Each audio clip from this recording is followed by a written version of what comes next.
us after some time.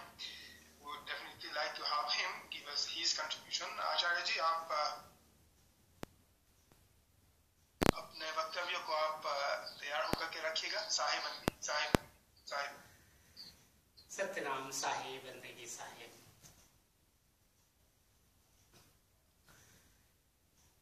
यदि अपादोदक से चरेना स्थाणु प्रपेदे तरुभावमाशु वन्द्यः सताम्योर्वहनीय कीर्तिस् तं श्री कबीरं सततं नमामि, तं श्री कबीरं सततं नमामि।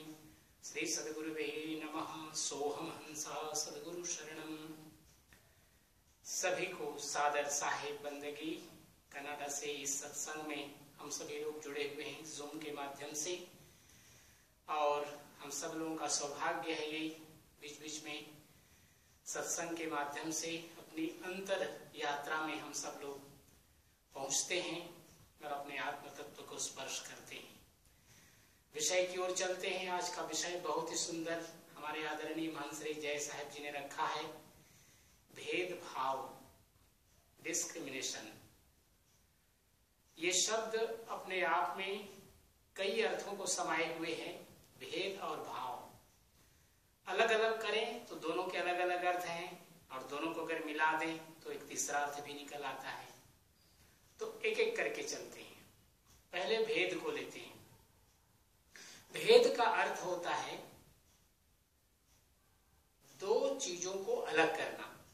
अगर कोई चीज जुड़ा हुआ है उसको अलग करना, जैसे दिन है रात है, सोना है पीतल है। इसी प्रकार से हमारे जीवन में जितने भी दो संख्या वाले आते हैं उनको अलग करना, ये भेद करना हुआ। अलग करना, अंतर करना, इसको हम कह सकते हैं। इसके माध्यम से हम दो चीजों को अलग करके उन दोनों के अर्थों को जानते हैं, दोनों के भाव को समझते हैं, दोनों के विषय वस्तु को हम समझने का प्रयास करते हैं। और भाव का अर्थ होता है व्यवहार। जैसे गुरु के प्रति भाव, माता पिता के प्रति भाव, उनके प्रति हमारा सम्मान, उनके प्रति हमारा व्यवहार, ये भाव का अर्थ होता है। लेकिन जब भेदभाव करते हैं ये थोड़ा सा नकारात्मक इसका अर्थ हो जाता है, क्योंकि भेदभाव को अगर हम ध्यान दें तो समाज में अनेक प्रकार के भेदभाव हैं। जैसे गरीबी है, अमीरी है, सुंदरता है, असुंदरता है, छोटे देश बड़े देश, छोटी जाति बड़ी जाति, अनेक अनेक प्रकार के भेदभाव हम सब लोग देखते हैं अपने जीवन में। मैंने पूछा आदरणीय महंत साहब से, तो उन्होंने कहा कि हम सभी अर्थों को प्रयास करें कि जानने का, क्योंकि भेद जब हम करते हैं तो अनेक अनेक प्रकार के सामाजिक स्थितियां पैदा होती हैं। जैसे एक महंत साहब हैं, उनके शिष्यगण हैं, उनका परिवार है, तो इनके माध्यम से अर्थात भेद के माध्यम से हम सबको जान पाते हैं कि हमारे माता पिता हैं, आदरणीय गुरुजन हैं, हमारे बच्चे हैं, हमारी पत्नी हैं, हमारे जो भी इष्ट मित्र हैं, यह परमात्मा हैं, ये भक्त हैं। अनेक अनेक प्रकार के भेदों को हम समझ पाते हैं। और भाव, जैसा मैंने कहा कि हम अपने जीवन में अनेक प्रकार के व्यवहार करते हैं और वो सभी भाव के अंदर में आते हैं। लेकिन जब भाव की बात आती है तो सदगुरु कबीर साहब ने कहा भेद, एक भेद है जो अंतर करता है और एक भेद है जो हमें ज्ञान प्रदान करता है। ज्ञान कैसा है? घट बढ़ काहू न देखिए ब्रह्म सकल भरपूर, जिन जाना ते ही निकट है, दूर कहे ते ही दूर। सदगुरु कबीर साहब कहते हैं कि एक गुरु के पास जब एक शिष्य जाता है तो उसे ज्ञान की प्राप्ति होती है। सर्वप्रथम माता पिता भी हमें ज्ञान प्रदान करते हैं, सांसारिक ज्ञान, और अगर वो गुरु भक्त हैं तो आध्यात्मिक ज्ञान भी हमें माता पिता के माध्यम से प्राप्त होता है। भेद का अर्थ होता है किसी के विषय में आंतरिक जानकारी, सूक्ष्म जानकारी, अर्थात उसका डीप नॉलेज जिसको हम कह सकते हैं, वह है भेद।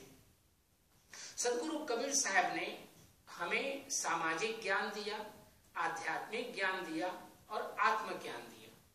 तो अनेक अनेक प्रकार के हमारे ज्ञान के जानने की जो एक पिपासा होती है, उस पिपासा को सतगुरु कबीर साहब या जो भी हमारे सतगुरु गुरु दीक्षा जिनसे हम प्राप्त करते हैं, उनके माध्यम से पिपासा हमारी पूर्ण होती है, हमारी प्यास बुझती है। तो यह जब भेद है, जैसे सतगुरु कबीर साहब ने बार बार कहा कि हमारे अंतर में वह परमात्मा विराजमान है जिसको हम बाहर ढूंढ रहे हैं। जेहि खोजत कल्पो गए घटही माही समूढ़ और बाढ़ी गर्भ गुमानते ताते परे गए दूर। ये भेद है। क्या भेद है कि हम अपने जीवन में गुरु के माध्यम से यह जान पाते हैं कि हमारा अंधकार अगर किसी चीज का है तो वह है अहंकार का, अगर कोई पर्दा है तो अहंकार का है, क्योंकि ये पर्दा ही हमें परमात्मा से दूर करता है। यही खोजत कल्प हो गए, जन्म जन्म की यात्रा हम करते हैं, उस परमात्मा को प्राप्त नहीं कर पाते। लेकिन जब गुरु के माध्यम से वह भेद हमें प्राप्त हो जाता है, उसका ज्ञान प्राप्त हो जाता है, तो हमारे लिए सहज हो जाता है कि हम अपने अंदर से अहंकार को दूर करें और भक्ति को बढ़ाएं। भक्ति का अर्थ है जो कुछ है वो सो तोड़, मेरा मुझ में कुछ नहीं। जब तक मैं है तभी तक परमात्मा दूर है, जब मैं है तब हरि नहीं। अब हरि है मैं नहीं, सकल अंधियारा मिट गया जब दीपक दिखा माई। सतगुरु कबीर साहब के ये जो साखियां हैं जिनके माध्यम से हमें ज्ञान की प्राप्ति होती है, भक्ति की प्राप्ति होती है और जीवन में कर्म करते हुए वैराग्य की प्राप्ति होती है, यह भेद है जो हमें गुरु के माध्यम से ही प्राप्त होता है, सतगुरु के माध्यम से ही प्राप्त होता है। और जब ये भेद हमें प्राप्त होता है, भक्ति हमारे अंदर जागृत होती है, तो हम क्या होते हैं, समर्पण का भाव हमारे अंदर जगता है। और सतगुरु कबीर साहब ने कहा, दया गरीबी बंदगी सबसो आदर भाव, कहे कबीर सोई बड़ा जामे बड़ा सुभाव।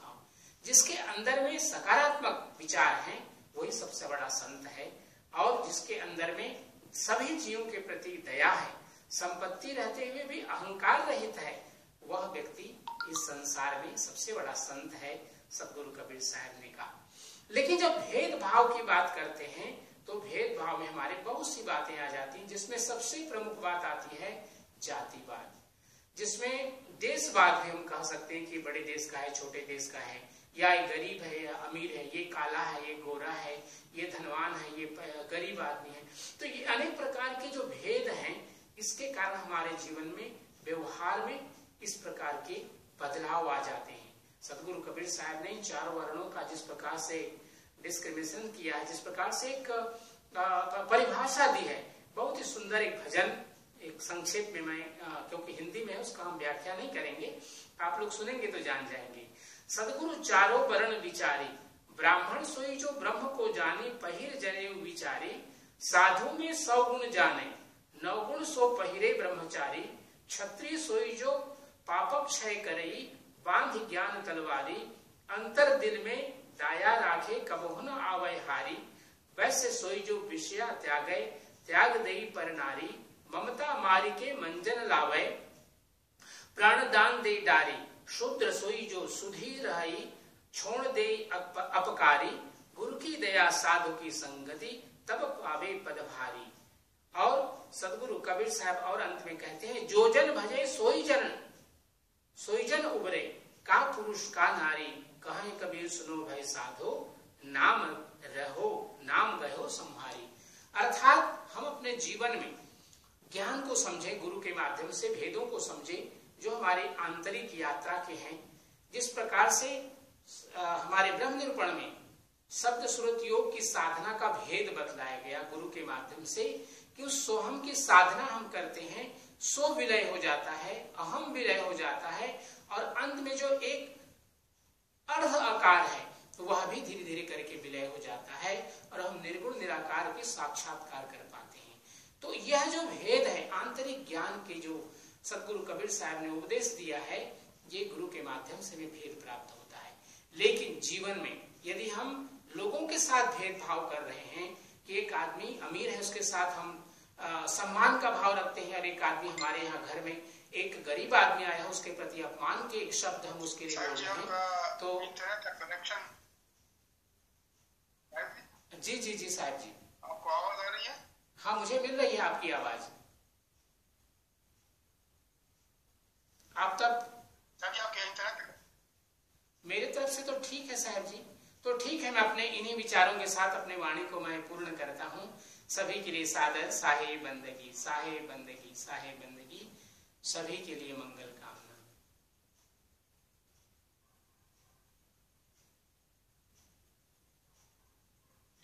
साहे बंदगी बहुत बहुत धन्यवाद। बीच बीच में थोड़ा इंटरनेट का समस्या हो रहा था, फिर भी हमने पूरा आपका वक्तव्य को समझ लिया। मैं थोड़ा उसका अंग्रेजी में अनुवाद करने जा रहा हूँ जिनको हिंदी उतने ज्यादा नहीं आते हैं। So we had some internet issues while Acharya was trying to give his contribution, but I'm sure I'll be able to translate the gist of what he wanted to present to us today in regards to this theme of Bhed Bhav. He started off to tell us that we all have an inner journey. We have the responsibility of embarking on an inner journey to purify our soul, and that's the very purpose of us incarnating in this world as a human being. When it comes to this Bhed Bhav, we can give different meanings to them, as I also explained in the beginning. Bhed by itself has a meaning, Bhav by itself has a meaning, and when we combine Bhed and Bhav, they have a different meaning. As I said, Bhed Bhav can also have a very negative connotation. In the beginning I mentioned that. But how do we apply it? Acharya talks about the real meaning of Bhed means how we differentiate between two things. We separate two things, and this is what Bhed would mean. And Bhav would mean our behavior, our conduct, the nature of our attitude, how we deal with things. But when it comes to Bhed Bhav, which usually has a very negative connotation, it has to do with how we differentiate, or we tend to compare, for example, rich and poor. We tend to compare high and low castes of people and those kinds of things. The way we have to see it as spiritual aspirants, Acharya talks about, is that we have to understand what is reasonable by using our intellectual ability, by getting the right spiritual knowledge from our guru, so that that deep knowledge is a means for us to make the right discrimination, the proper differentiation. Sant Kabir Sahib's teachings have been of threefold, according to Acharya Ji. He talks about his messages on the social front, on the intellectual front, and also on the spiritual front. One of the most important messages of Sant Kabir Sahib is that God dwells within all of us, inside all of us. But it's not that easy for us to understand that, because it's not something tangible we can see, we can grasp. That's why we have to be able to make that bhed, that differentiation between what is external and what is internal. This is one of the aspects of this theme today. Like, if we keep on looking for God externally, go outside to look for God, when God, as Kabir Sahib, is dwelling inside of us, this is a bhed. This is the difference that we have to make. Otherwise, we will be trapped in the external searches, whilst God is already within us. What is that which prevents us from seeing or understanding that God is within us? Is the ego, which poses like a veil in front of us, preventing us from seeing God, from attaining God. But with the Guru's knowledge, we are able to remove that veil which is aham, man, ego. When we accept that nothing is mine, everything is for the Lord, is for God, then we are kind of accepting that there is nothing as shown by that ego, by the veil. Whenever we are performing our actions in this world, and of course we have come in this world, we have to do action, we have to perform actions, but when we are able to perform our actions by remaining unattached to the world, then there's a power, there is the attitude of surrender, samarpan, atma samarpan. The attitude of surrender comes in place, and we are able to surrender ourselves completely to God, in fact to the Guru, and by that we are surrendering ourselves to God. But once again, if people use the bhedbhav, use the aspects of differences that exist between things, for example, high and low caste, rich and poor, and use that bhedbhav in an arrogant manner, then they are definitely on the wrong track. These things will always exist in this world. There will always be high and low, day and night, rain and sunshine. Those things would always be there. But are we to get entangled in those differences? Or should we rather focus on what is inner instead of looking for external differences?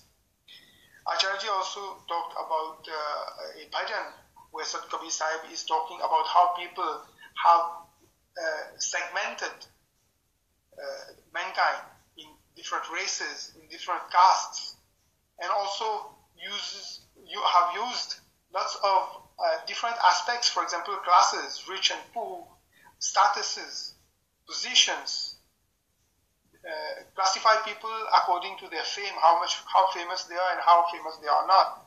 These are all ways and means to trap us in this world instead of liberate us from this world.